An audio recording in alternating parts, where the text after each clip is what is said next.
Hey, Life Designers. Welcome to this week's episode of the vlog. If you've been following the Blue Zone series, I've decided to shake things up just a little bit this week and take a week off of the exploration of the Blue Zones. And we're going to take a little bit of a diversion, and we will resume with the Blue Zones probably next week. I also wanted to let you know that I've decided to start calling this blog and podcast Intentional Tuesdays. A couple of reasons for that. One, I think it will give it a little bit more identity and a little bit more branding. I also think it'll bring a little bit of discipline to me with regards to the publication schedule and really getting that consistently published on Tuesdays, which of course will benefit you, the listener, because you'll be able to predict when the new episodes will be available. So hopefully that works for you as well. Now, this week's episode explores the concept of a wilderness experience. Now, when I say a wilderness experience, it doesn't necessarily mean that you have to physically be literally in the wilderness, although it might actually mean just that. Rather, what I mean by a wilderness experience is anything in your life that is massively disruptive, disorienting, and disturbing in your life. It really throws you off of your game. That is what I mean by wilderness experience for the purpose of this week's discussion. And really what we want to do is we want to explore how wilderness experiences can be an opportunity for profound growth and development. Oftentimes, life thrusts these wilderness experiences upon us. It could come in the form of a death of a loved one, or the unexpected loss of a job, or the unexpected loss of an important relationship in our life. And those experiences offer a real crucible for growth and development. It's also not the only way. It doesn't necessarily have to be an unexpected drama or tragic event in our life.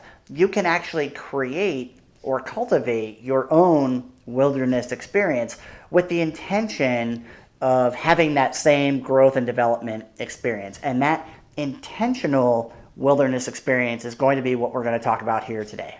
So how do you create a wilderness experience in your own life?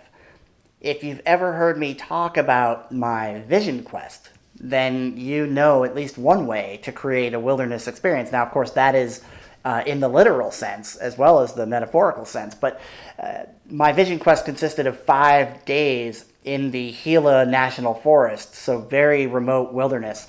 And over the course of those 5 days, I went to the great extents to really create a container where some remarkable things could happen. So it was 5 days of fasting and total solitude in remote nature environments. And that kind of formula really is disruptive and disturbing to my normal routine, and that opened me up to profound change. And if you've heard me talk about my wilderness experience, then you know that the lessons that I took from that experience, I still carry with me to this day. So, the intensity of that wilderness experience was really quite remarkable. And if you've never heard me talk about the Vision Quest, you can catch a video series that I did. I'll put the link down below in the blog, called Starving for Enlightenment. And it's a 3-part video series where I talk about my entire Vision Quest experience. So now let's talk about how you can accomplish at least some semblance of the wilderness experience a little bit closer to home.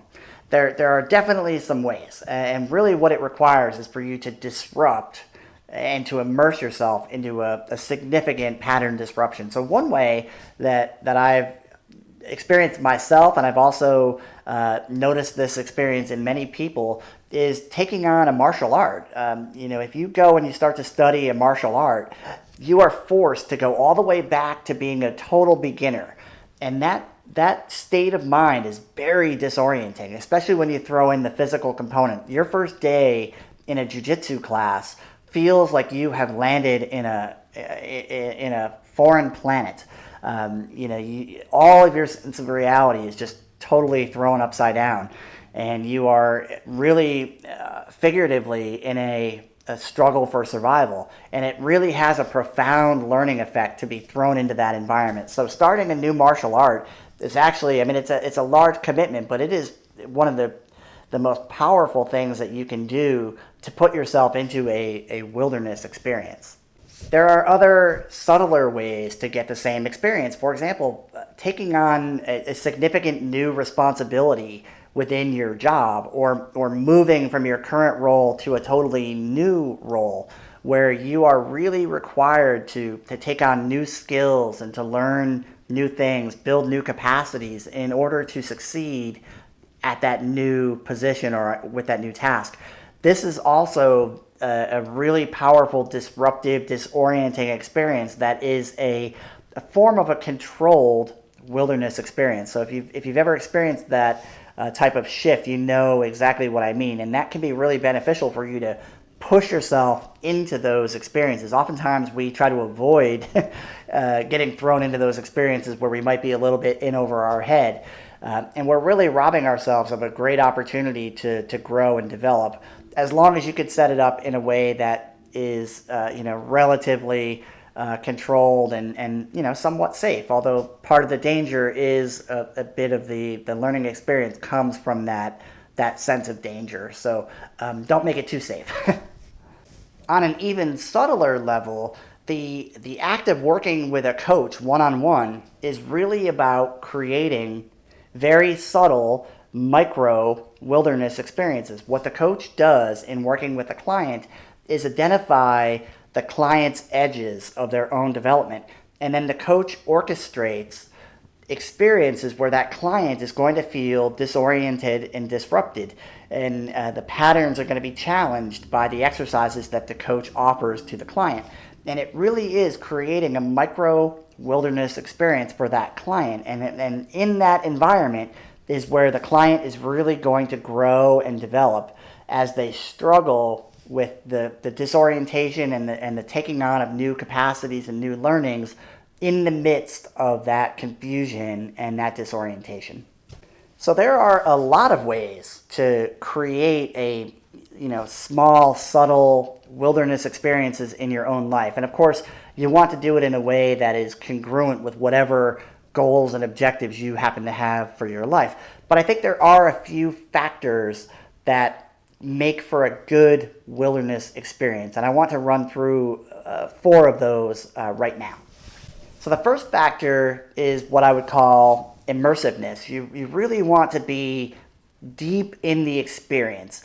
If there's an easy way for you to just get off or to stop the experience, it's going to have much less impact. So that's why being in a new role or a new job is so powerful, because there's nowhere for you to go. You have to succeed.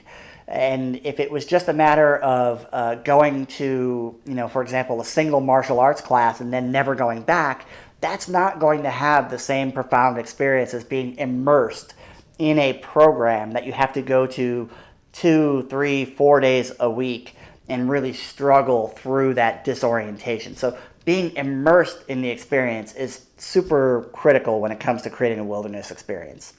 I think it's also important to have some kind of a process, some kind of a structure to support you.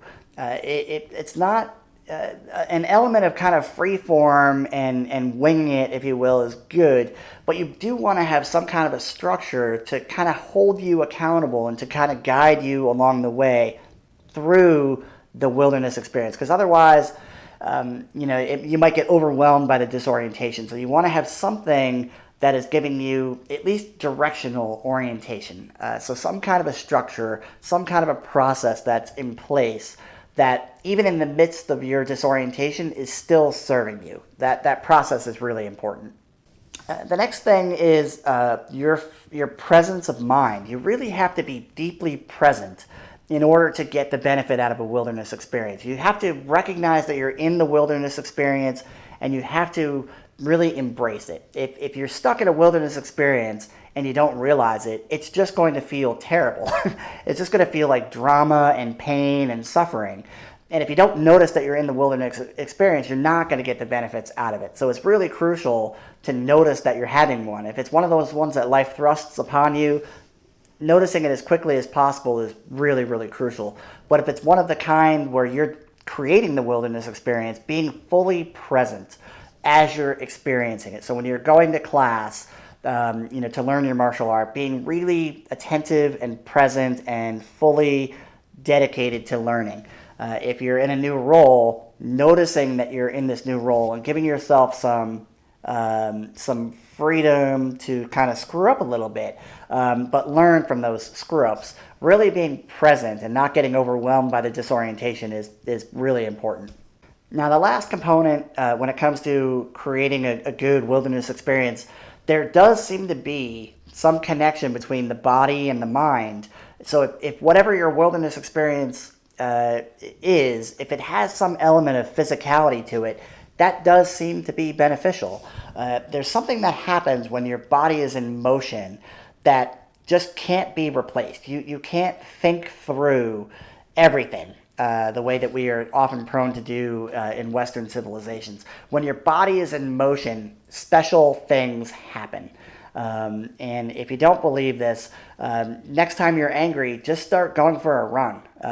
Next time you're annoyed by somebody, just start doing push-ups.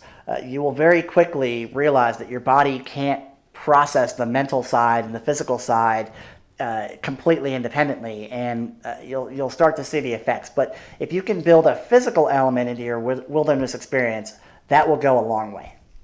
As always, I appreciate your time and your attention. I hope you've enjoyed this little diversion from the blue zones. We will get back to them and finish that out. There are 9 concepts of the blue zones that we are going to work through.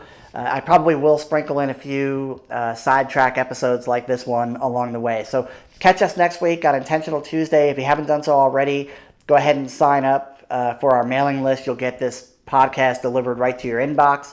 If you are interested in more life design work for yourself or for anybody else, check out the Life Design Jumpstart Kit. It's available on our website, totally risk-free, lifedesigncenter.com. As always, I wish you all the best and a prosperous journey. Take care.